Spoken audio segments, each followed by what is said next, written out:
Thousands of Brits have made a home in France. Brexit could complicate. France Sarah Waddington had enough of Britain after the Brexit referendum. By September 2016, she had packed up her life in Cornwall, sold her house and moved to Brittany, a coastal region in northwestern France. "I love France," said Waddington, 66, a retired civil servant.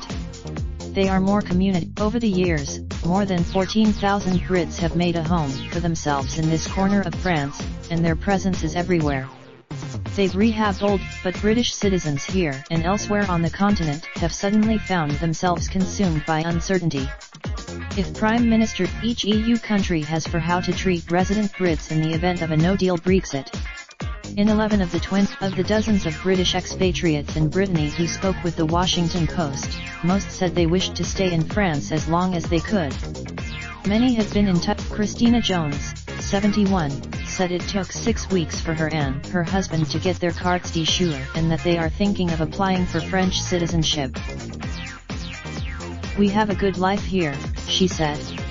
Though she noted that, with just days before Britain could crash out, the stress of Brexit has intensified.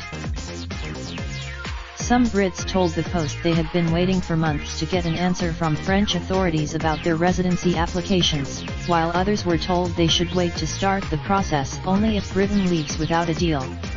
The French prefecture. Another point of concern, the decreased value of the British pound. Since June 2, Sylvie Mayer, 60, a real estate agent in Huelgoat, said she has already felt the Brexit effect, with fewer Brits looking to buy homes in Brittany. Before the summer of, Maud Camus, 33, works at the Huelgoat Café La Paillotte, where she said about 40% of the clientele are British. Imagining a future.